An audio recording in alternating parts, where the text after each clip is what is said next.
Well, we're going to try this again, folks.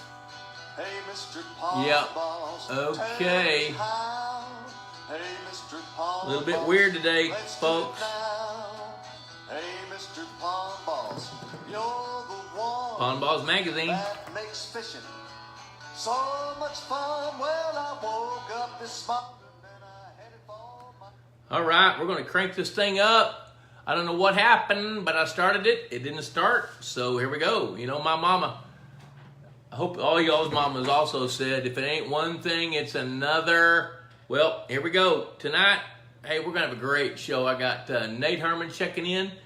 Nate Herman is one of the stars of Lake Life, which was a reality show that was on, I think, the DIY network, and they've done some pretty cool stuff. So we're going to talk about amenities around the pond.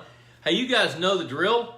What I want you to do is hashtag Pond Balls Magazine, click like, and share this video. So now, hey, I see Nate's checking in, so I'm going to go ahead and invite him in. Here we go, and bring Nate on camera. Here comes Nate. We're going to chit-chat for a minute. So Nate's going to accept my invitation, and you're going to see us side by side. Hey, every other year, every other month. There's Nate. Hey, Nate, how you doing, buddy?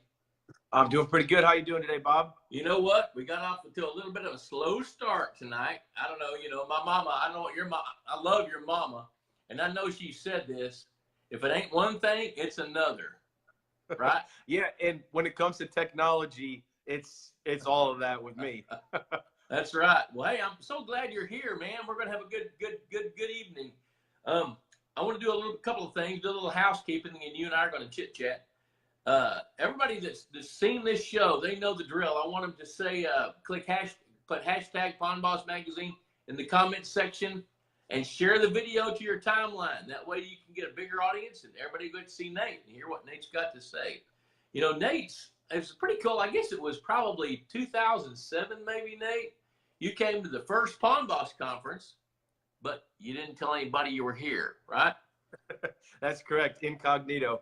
That's right, because you were kind of looking at what you could do. Maybe you'd look at this pond management business, and is it something you wanted to do? And then you came to the next one, which was about a year later, and by that time you were in business. You were ready to go out and do some fun things in the pond management business, right? Well, yeah. Well, back in 2007, there wasn't much going on in the pond management business up in the state of Illinois. It just wasn't talked about. People didn't know that it was actually a thing. And that's when I was kind of like, hey, there might be an opportunity here in this state to start a new type of business. And I've kind of got an entrepreneurial type of attitude. Let's see if this is possible. Yes, you do. And so then you guys began, you and Justin and your brother, well, tell everybody about your other brother. Well, I've got all kinds of brothers and brother-in-laws, and that's really and sisters and sister-in-laws. I can't forget them, but that's really kind of the key to everything for me, is to surround myself with people a lot smarter and better looking than myself. So looks is everything. Or nothing. Yeah, I don't even really know exactly where my role fits, because it's not like I'm the pretty face, but I do talk a lot, I guess. Well, but you know what? I mean, one of the things I love about you is you're creative, you're thoughtful, and you know what? You serve God. That's a big deal. You serve the Lord. Your whole family serves the Lord. And you step back and you pray about the things that you want to do, and then it kind of unfolds in front of you. So part of what I want to do tonight is talk about, how that's affected you and your family, and also the things you're doing at Giant Goose Ranch. We're going to talk about that. Now, as we do this, one of my favorite things is I love to greet people that are coming on. Looks like we got Ed Spinopoulos is on. Do you know Ed? Ed actually was very instrumental in helping me actually start this business. He would be a key figure into getting this business off the ground. I love it. Thanks for coming on, Ed. Glad you're here, buddy. There you go. We got John Funk, Brad Rom, Frank James, Mark Dyer, Dick Tabbert. Some of these guys are regulars. They don't miss this show, which I don't get that, but, I'm glad they're here. Zach Vaughn, Tori Rhodes, Don Winterroud, and there's some people I don't know who they are. I can't tell. but we've got 30 people that I know about and probably another 100 that I don't know about. Troy Todd, Clint Sharp, Bill Russell, Leanne Skipworth, Jim Liner. Jim Liner manages the lakes down at Ray Scott's place down in Alabama. We got John Micklick, Chad Schuyler. He wants to grow big bass. Josh Flowers, you know Josh. He worked for me for a little bit, started his own business. And Don Winterroud says that you guys are helping him quite a bit. What are you guys doing for the Winterroud family? Well, they've got a new pond that they're getting started, and we're just helping them get off on the right track. And I believe they might be in Kentucky, actually. Well, shoot, Kentucky ain't that far from Illinois. It's kind of right down there to the south. Holy cow, Beth Herman, who's she? Your mama. Your mama's watching you, buddy. I'm gonna have to behave tonight. Now, are we gonna be able to get all this in? Is this an hour long, or does this keep on going? Oh, we'll go till we're done, man. I don't know. We'll see. John Taskett, he doesn't miss any shows. Connie Irons Robbins loves the Hermans. That's great. You guys promoted this.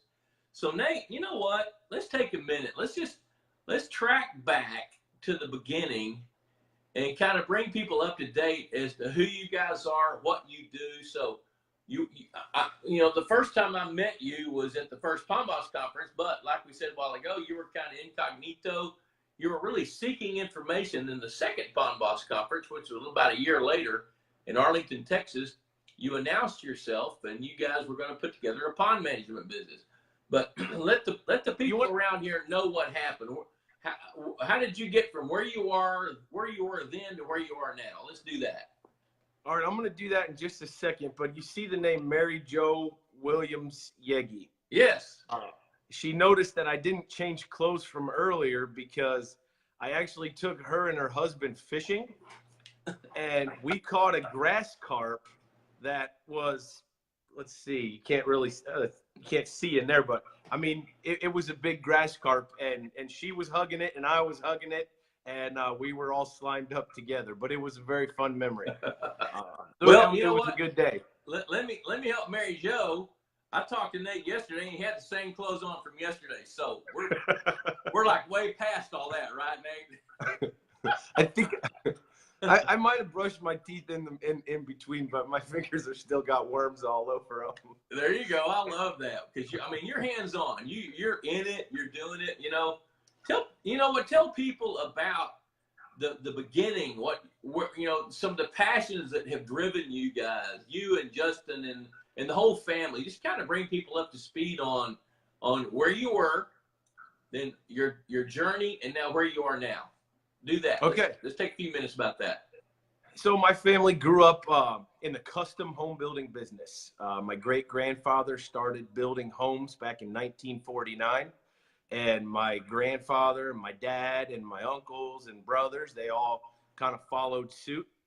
And so when all of us were growing up, 10, 11, 12 years old, our summers were spent sweeping floors and moving lumber around and carrying shingles and all kinds of building materials. That's how we got to spend at least 3 days a week in our summer, because you always got to have a little fun too. So that kind of, and we always got paid a lot less than our peers as well. So that kind of upbringing, I guess, isn't really typical to today's, world. I'm trying to instill that into my kids and, get them out and work and on the jobs in the summer, but there's only so much we can do with that. But that's kind of what we grew up doing, and that's the path that I was on, was to be groomed to take over the construction business. But I kind of knew that it was going to be a big part of my life, but I just had a feeling that that's not what God was calling me to do and to be. So just started exploring around to see what kind of opportunities would be there. I knew I had a pretty strong will and personality. I wouldn't be able to really work for somebody else. So we had to kind of figure out a business to do. And so that's when we grew up passionate in the outdoors. I mean, fishing, every family vacation we've ever been on is fishing.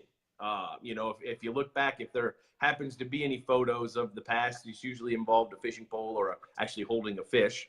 And so that's just been in us. I was fortunate to move out into the country that had a 3-acre pond, And that's what really started piquing my interest at age 11, 12, 13 on, I know there's more that can be done with this pond than what I am reading and figuring out and being told, from the local area farmers and, people who knew and know what to do with these ponds. I knew I wanted crappie in this pond because I loved crappie, and I knew I wanted smallmouth bass, and I knew I wanted, a lot of fish. So I just started on the journey to figure it out. And that's kind of where I came across Pond Boss, just the internet started coming on, and I started learning how to type into Google all my questions and figuring out like, hey, there's more to this fish stuff than the little pamphlet that you pick up at the county fish sale. And so just started tinkering with it. Started experimenting, not just with our pond, but with all of the neighbors' ponds and area ponds, and sometimes even people's ponds who didn't even know we were there, moving fish in and out. But just kind of started observing that and knew there was more to it. And when we work in a family construction business, you work your 40 hours for the company, and then you work, another 20, 30 hours where you make your money, on the side doing, roofs and decks and, side jobs basically. And we're fortunate to be able to use the company tools and equipment to do that. But I realized that we could start moving a portion of our side work, so to speak, into other areas besides just construction. And and that's where just like learning, starting this business has been an unbelievable adventure that, every year since 2007 all the way until now has been completely different. It's always an revolving door that as opportunities arise, we take them. It just kind of learn from them. It keeps morphing, doesn't it? Yeah, it keeps morphing. There's been a lot of crazy opportunities along the way, stuff that we could never even dream up on our own. And we are daydreamers, but more stuff is happening than what we are able to even concoct, which is really exciting. And that's where, stepping out in faith, where you mentioned, the faith, stepping out in faith has been a big part of the adventure from day one all the way until now. And there's always those next doors and next thresholds to cross. I love that. Colin Pearson says hello. Bob, John Mikulik. Let's see here. Kevin Curlis says hi, Nate. You know Kevin? Yeah, Kevin actually bought some hybrid bluegill probably in 2010 or 11 for his little pond outside of Tivoli, Illinois. Well, they ought to be big by now. And Kevin is an amazing chef. The guy can cook like you can't believe. Even as good as Chef Todd? Well, he has a mutual friend of ours, and that would be Chef Todd Ken. I don't see him on right now because he's probably making steaks down at Jim's Steakhouse. I love that. So, you know what? We got a little disclaimer here. Let's see. Let me see here. We got Jeff Hoffman. Chad Schuyler says we can't smell you online. Well, the problem with Jeff, he's not close enough to his phone to be able to smell us, but we got it. Chad Schuyler says, now you're in the custom fish home building business. Freeman Sawyer. Hey, Freeman, we need to talk, buddy. Need to check in with you. Now, listen, here's the deal.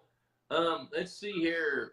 When Mary Jo Williams Yegi, she posted, she got a little disclaimer. She says, Jeff posted that deal about you not changing clothes. She says you're a great personal friend. So let's see here. I'm going to come up. Jason Nebstad, Gary Stevens, Todd. Todd says, hey, Nate, Tori Rhodes, love those albino cats you raised. I think old Chef Todd calls them bubblegum catfish, doesn't he? He's trying to coin that phrase, man. Kind of like Bruce Condello has a helmet on his bluegill. Yep. I love that. Well, hey, let's shift gears and get to a little bit more meat. You talk about one of the things that's attractive to me is you guys are so far outside the box that you kind of shattered the box. You and your buddies, your family, your friends, you guys have built some pretty cool amenities, like on Lake Life.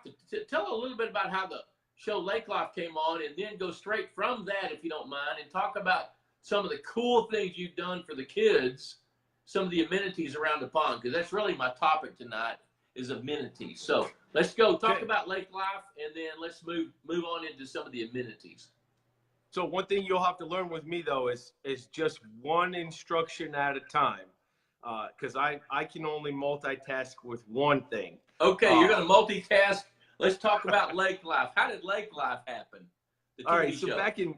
So again, when you're talking about just hey, what comes next? Back in 2013, I get an email from a production company, and the email says, "Hey, we are such and such Backroads Entertainment. We helped form the show Pawn Stars. We're looking to make a new show in your area. We've seen some of the stuff you guys are doing online. You look very cool and entertaining, and all these other fluff words trying to puff you up a little bit.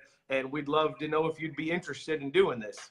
And I kind of thought to myself, this would be kind of intriguing. It'd be a great way to promote our business, even if it was just for 1 10-second blotch on TV, just try to get the words Herman Brothers Pond Management, into it. And I was like, it's probably junk mail, but here, Justin, take this, research it, see if it's legit. He took it. He contacted them. They contacted us. They said, you know what? What we do is we film you for 3 days. We make a 3-minute sizzle with all that footage. We shop it to a network, and maybe 1 out of 100 will bite and buy a, whatever you call it, one of those promos. Pilot. I don't know what you call it. I'm not into all that stuff very well. Show. A pilot, yeah. So they did, and I mean, we were so nervous as they were, filming us. Like, I mean, everything that we'd try to say, like Herman Brothers does this and Herman Brothers does that. I mean, we just thought as a marketing opportunity, and hey, let's take it.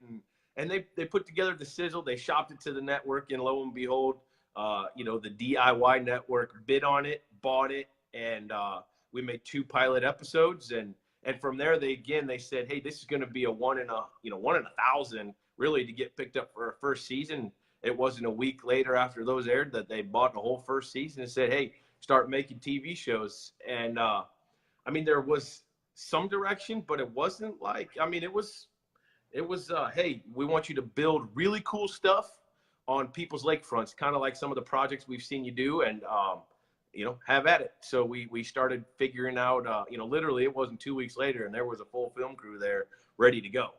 I mean, that's a big leap, step of faith, like, hey, let's give it a try. I love that. Kelly Duffy's joined in.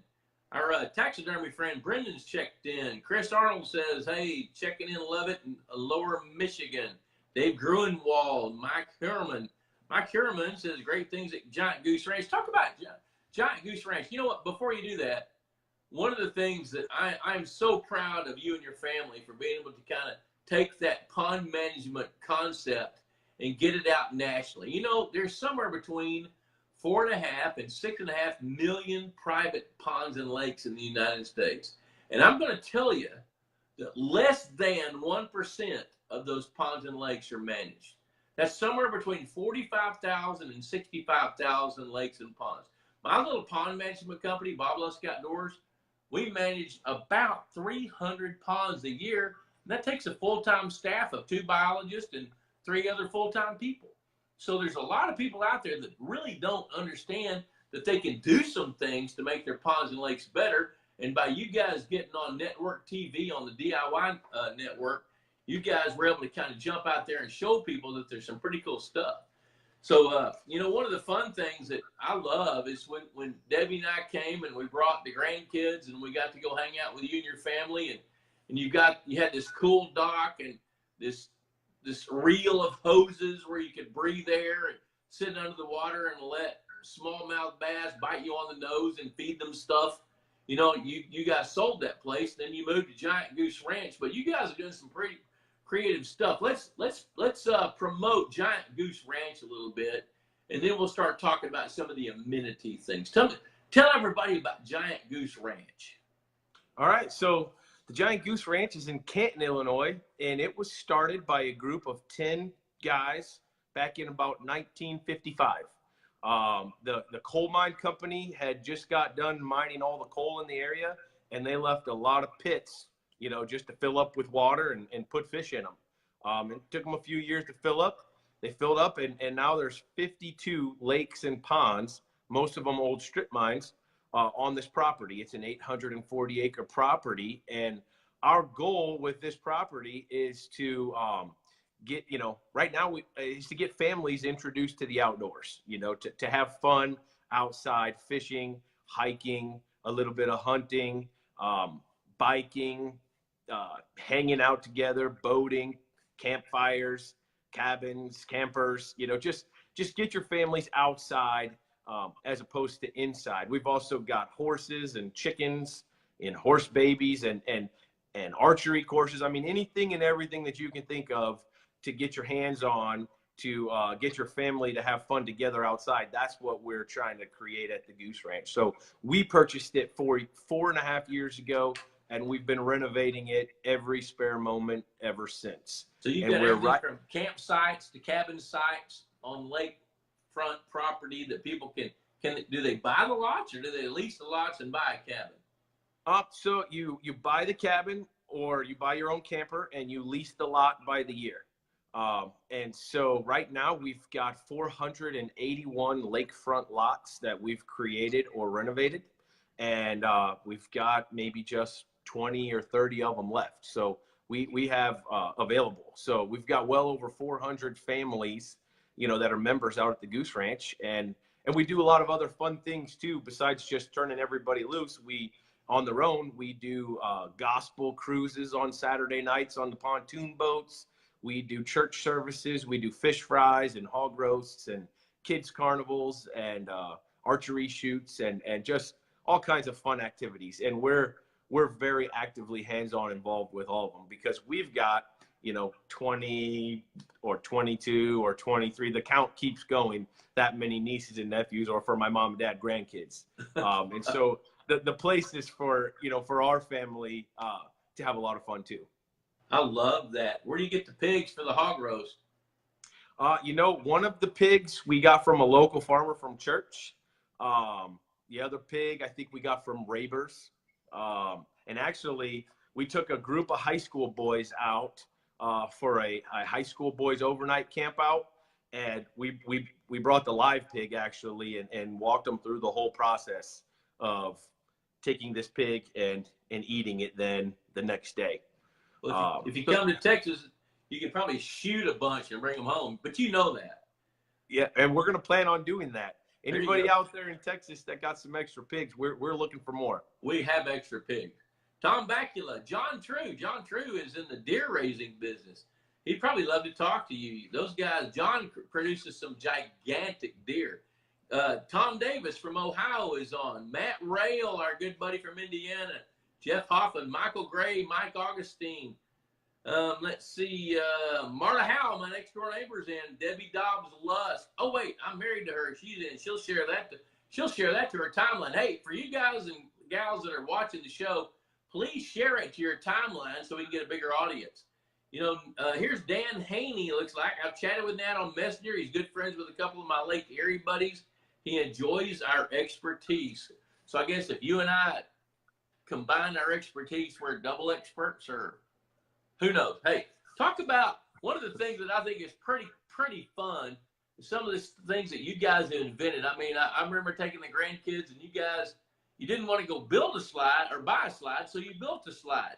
And then you've got kind of a swing thing that goes over the lake. And take people through some of the creative ideas that they can do on their ponds to have some amenities around the water. Just take us through some of that.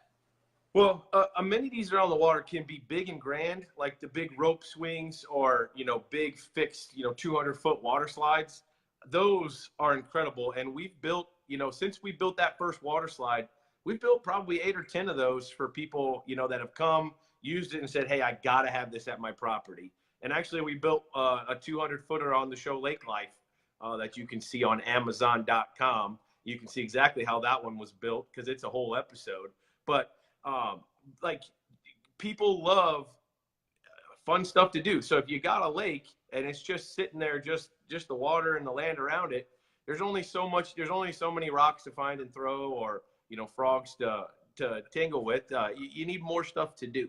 And so just simple simple things is when you swim, these days, a lot of people don't like their feet to touch the bottom of the lake or the pond. And so you want to be creative with getting in and out of the water.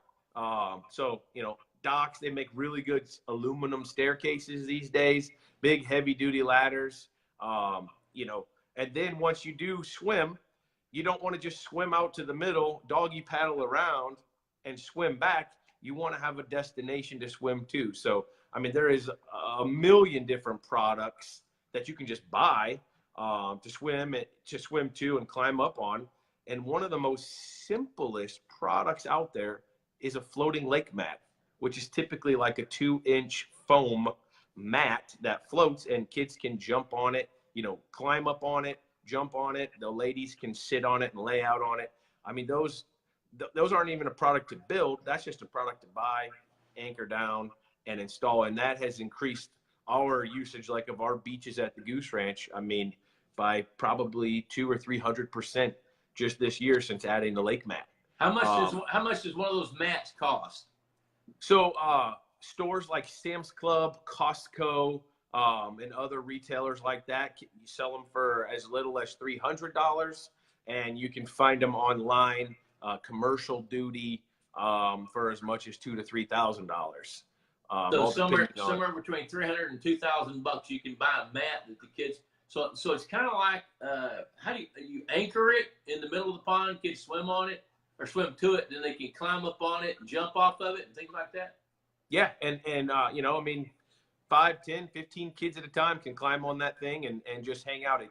It creates the avenue for just hanging out together on the water. So instead of all just swimming out to an abyss and doggy paddling around each other, now you've got something to hold on to. You've got something to climb onto. You've got something that little bluegills can hang out underneath and nibble on people's moles and skin tags. Yeah, you know what? I had a bluegill bite me right on the inside of my left leg night before last. I got a little red mole. My 9 and 10-inch bluegill like to try to chew that sucker off. What? Okay, so you built everything from beaches to a floating volcano island for your dad, which is kind of a man cave, to slides, to rope swings. What about stuff where people can enjoy their fish? What do you do there? What's some ideas there for people? So to enjoy the fish, a lot of people think, hey, I want to build a pond. I want to enjoy it for fishing. And that's what's in most people's minds. But what we're finding is most people actually enjoy observing and feeding their fish more than they actually do fishing for their fish. And you may think, oh, well, that will never happen to me. But lo and behold, if you create a cool enough area for fish viewing, that will become your favorite place of the pond to take your guests to and to show them. Go ahead. Well, zero in. What does fish viewing mean? What does that mean to John Q. Public? What does that mean to Michael Donahue, who's watching the whole show later tonight? If he wants to view his fish, what does that mean?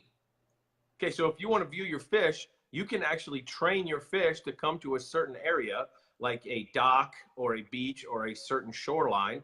You can feed them fish food, chopped up fish, bread.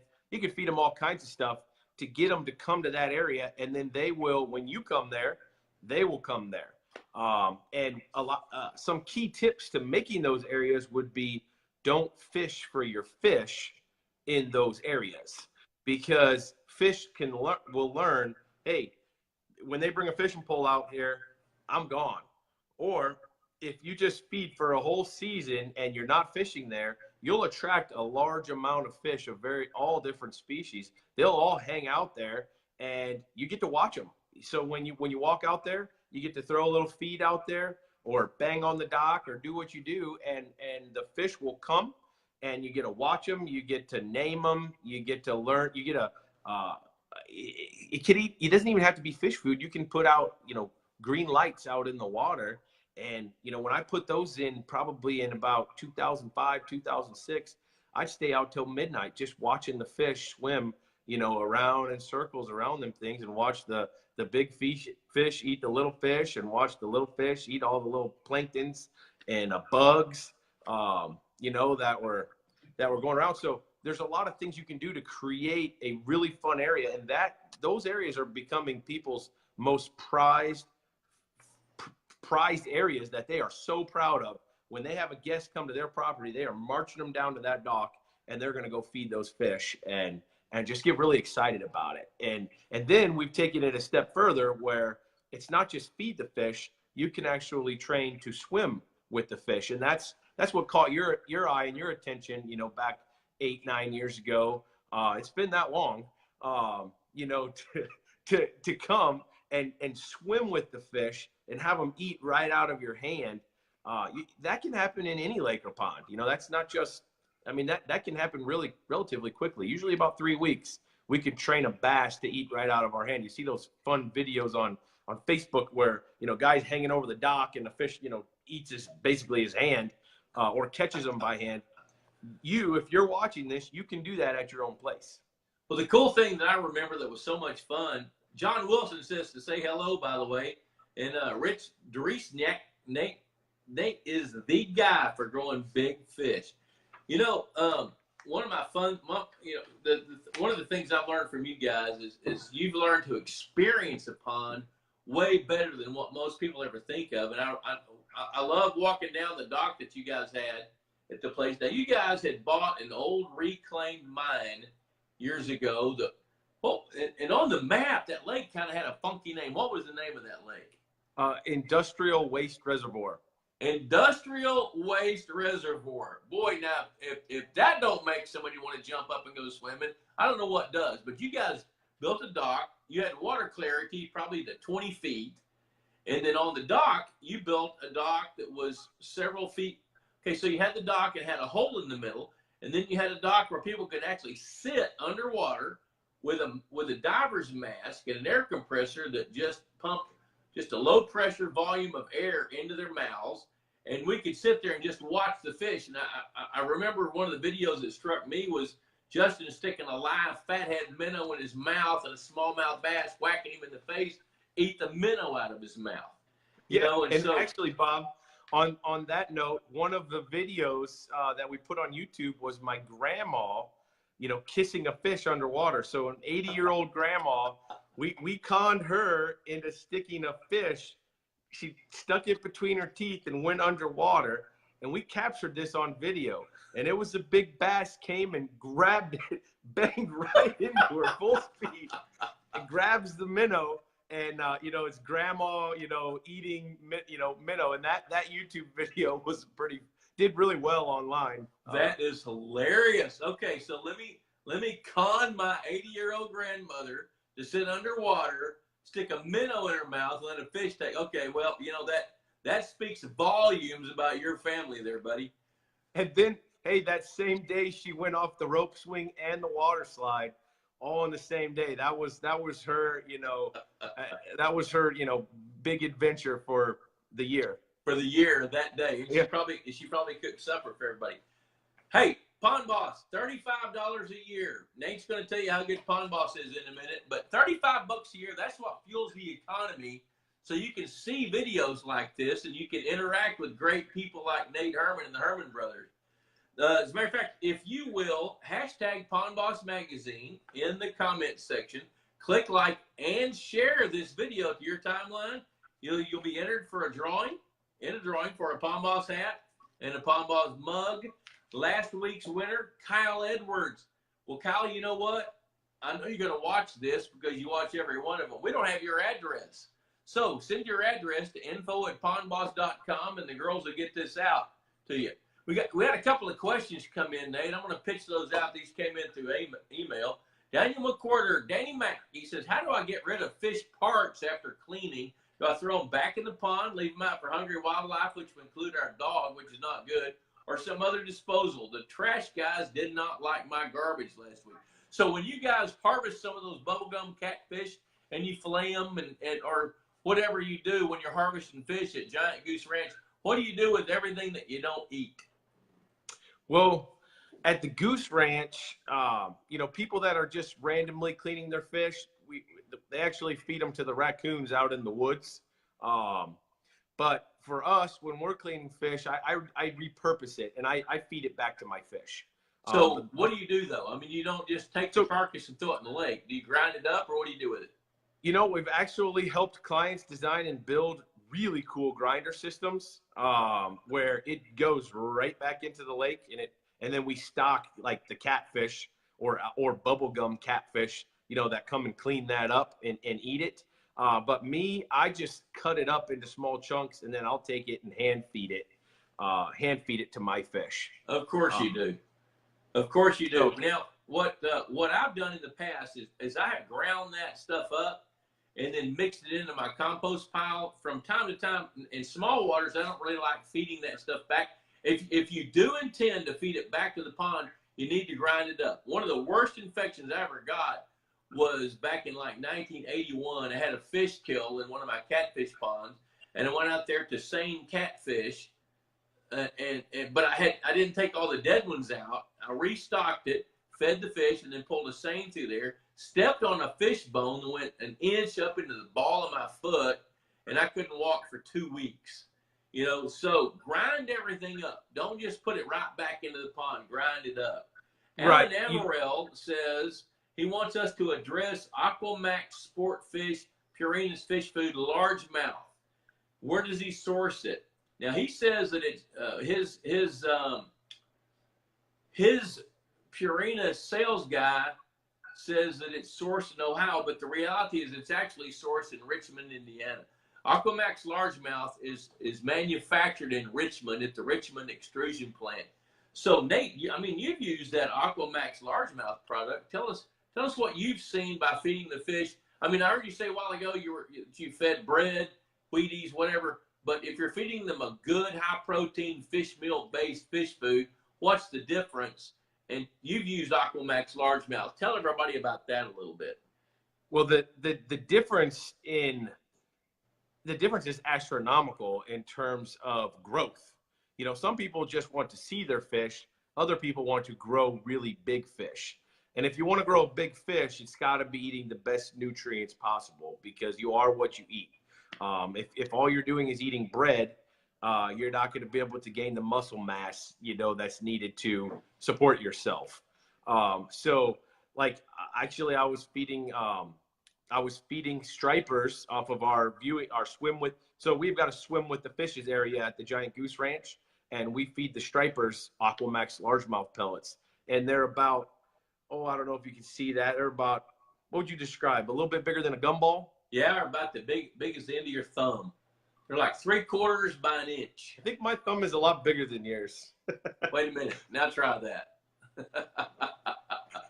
Yeah, so they're big. And so when you throw those in the water, the fish don't just come up and suck them down.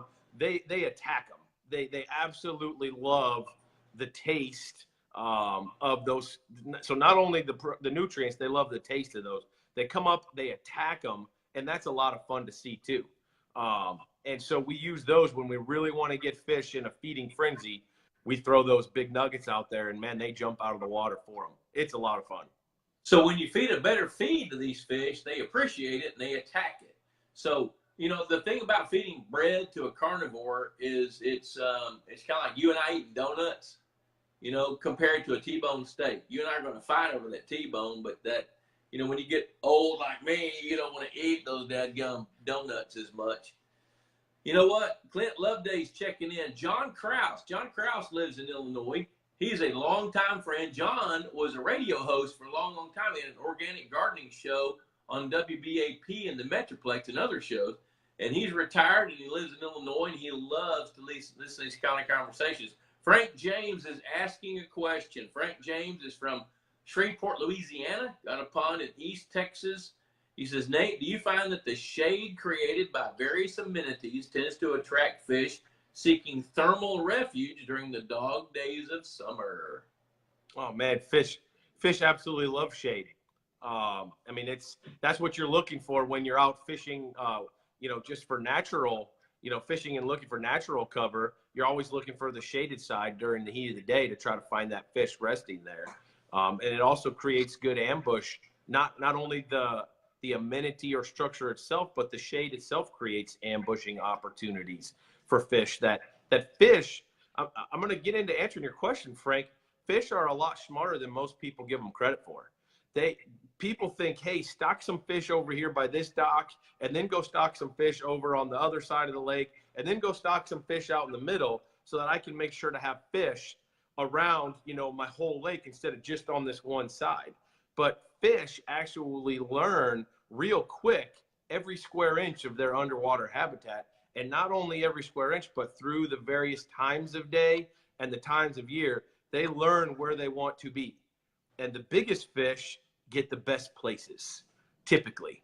And that's always true.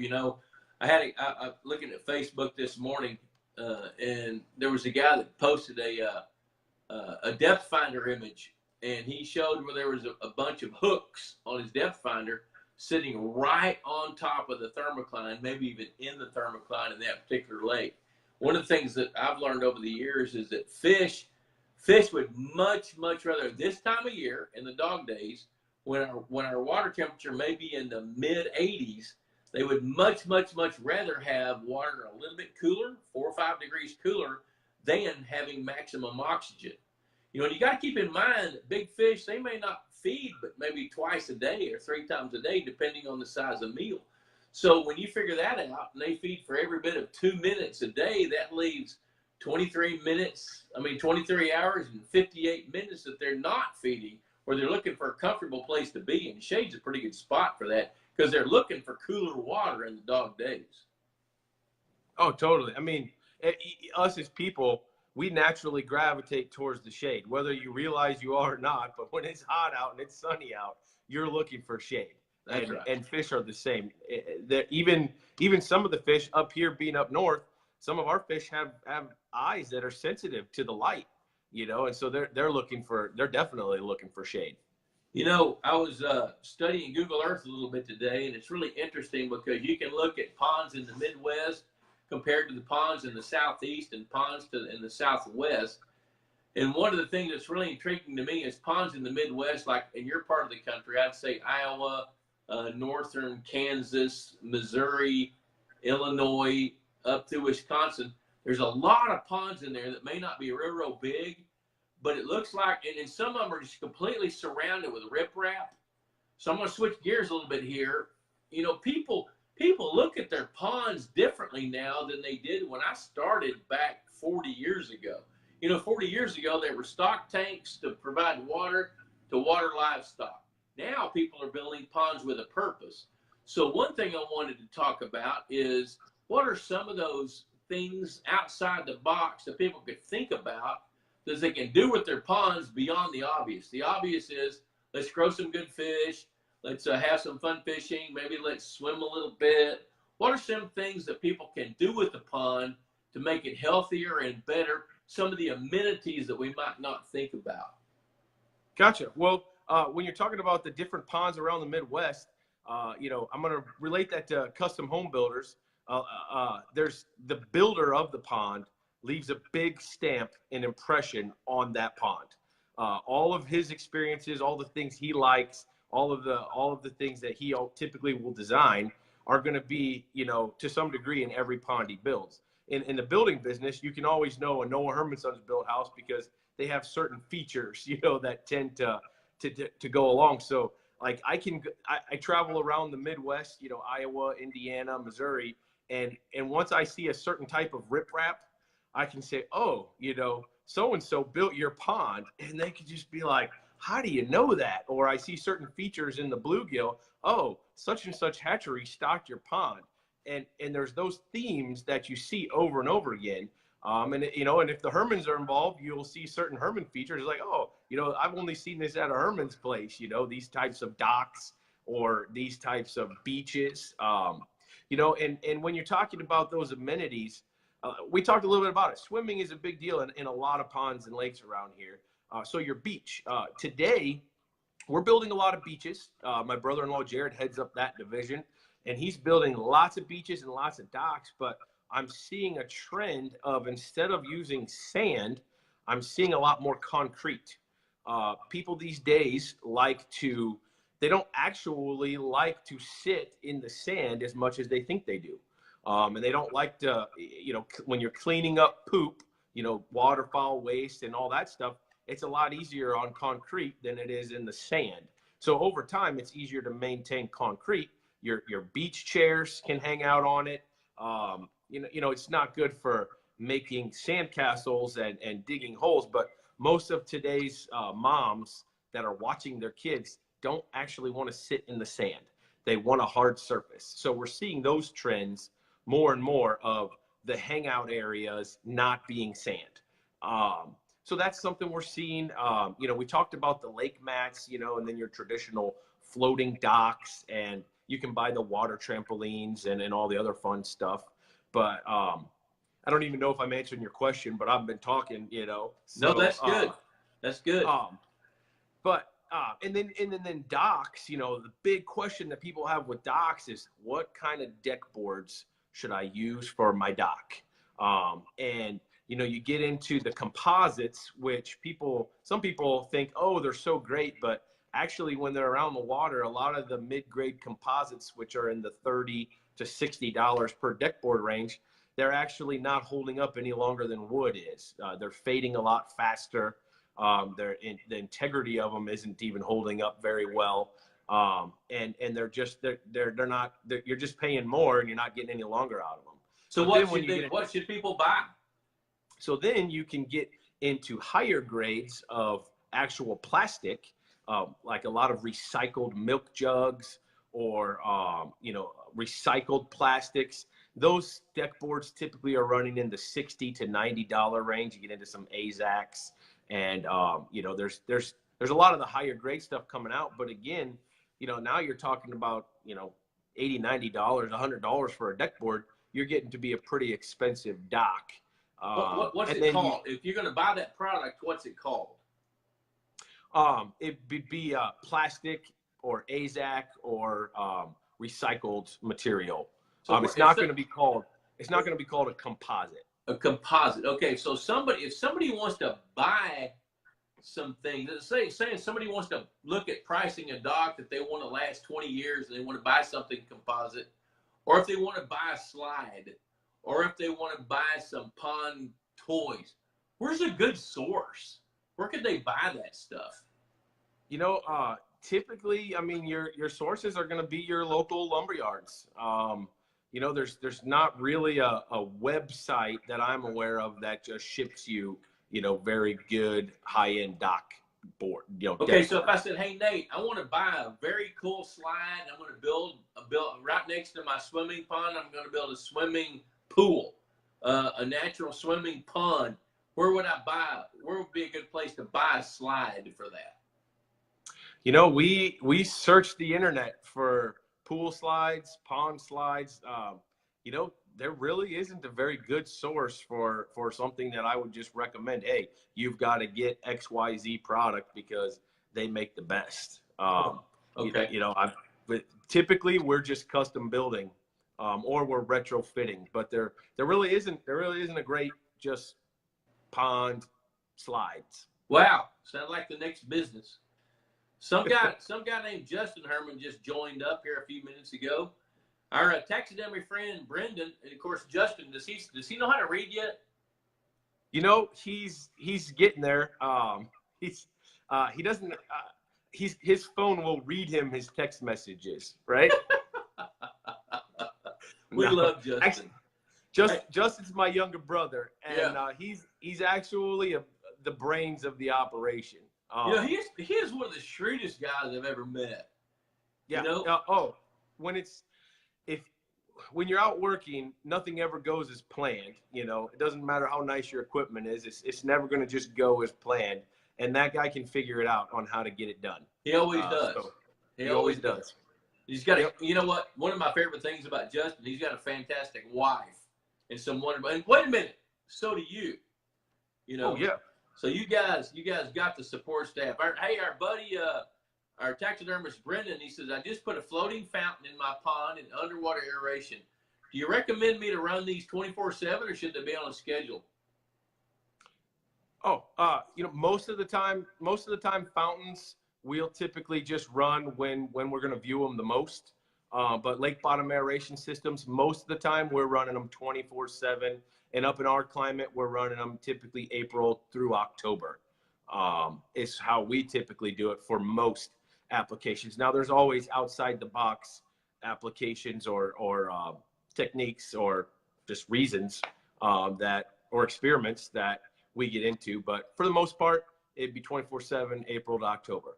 You know, one thing we got to be careful about, Nate, here is if we have an aeration system sized a little bit too big for a pond, it can actually take the ambient temperature up above 85 degrees, and that's too hot. So what we'll have people do is put them on a timer and run them from like 9 at night till 9 in the morning, and that keeps the temperature down in the lower 80s or upper 70s all day long. You know, so we got to pay attention to not get the water too hot. You don't have to worry about that quite as much as we do. Nope.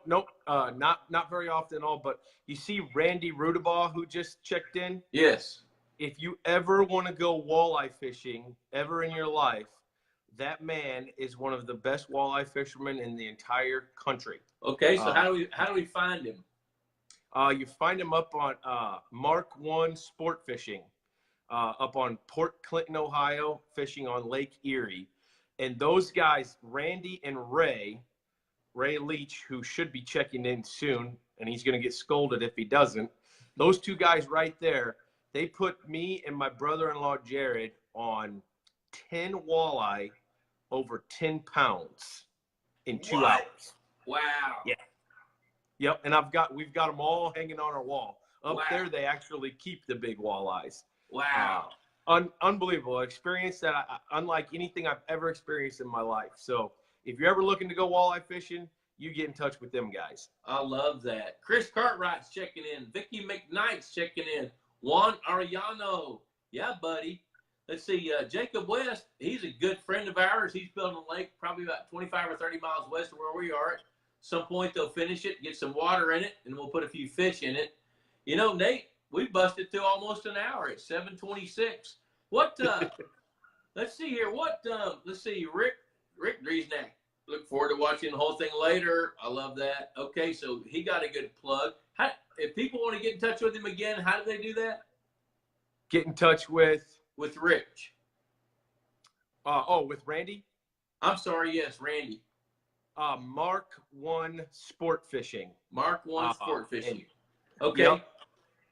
And we're going to wrap this up. So now, if we're going to try to chase down some business for you guys, tell people what it is that you're doing now, and then let people know how to get in touch with you. So the main thing that I'm doing now is I'm doing consultations all over the Midwest. So I go out to 1, 2, or 3 properties a day, and I just help people. I help answer all of the questions that they've ever had about their pond or their fish or their experiences. And I help them come up with new ideas. I help people start out new ponds. I help them renovate old ponds. But I'm going out every day. This year we'll hit over 300 new consultations, just helping people connect them to their pond and to their property. So, growing big fish, that's a passion of mine, but it doesn't necessarily have to be a passion to everybody's. But enjoying your pond and enjoying getting your family connected to it, that's what we specialize in, and that's where we can really help people. Because if you have a body of water but you're not connecting to it, you're missing the boat, because there's a lot of opportunity. And when you talk about amenities, I always try to let people know you want to create that special area where you can actually just go sit and overlook, your water, especially as the sun sets, or if you're a morning person as the sun rises, because that's therapy. That's therapeutic beyond what you could ever get, with anything in the world. You just sit and reflect, watch that water, watch the, ducks come in and land, and watch everything, unfold. So you need to create that great viewing space. I love that. Nate Herman, you're a superstar, buddy.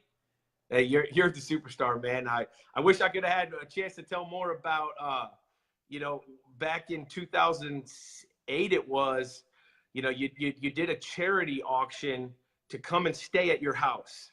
And I told my brother and I told my mom, I said, I don't care what that goes for. I'm going to buy that. I'm going to go stay at his house, and I'm going to, you know, hang out with this guy right here because you've been a huge inspiration to me and my family, and we can't thank you enough for everything you've done for us. So Wow. anything we can do to help or give back, you just say the word. Nate, you're a stud, buddy. I appreciate the kind words. And thanks for hanging out with us for about an hour here, man. This was really fun. So, hey, everybody out there, we appreciate you watching. You can find Nate Herman. How do they find you, Nate? How do they get in touch with you? You know, giantgooseranch.com, hblakemanagement.com, or hbrealty.com. All right. Outstanding. Great time. Appreciate you taking the time. And until next Wednesday, we will see everybody. Adios, and we'll see you then. All right. Thank you. See you.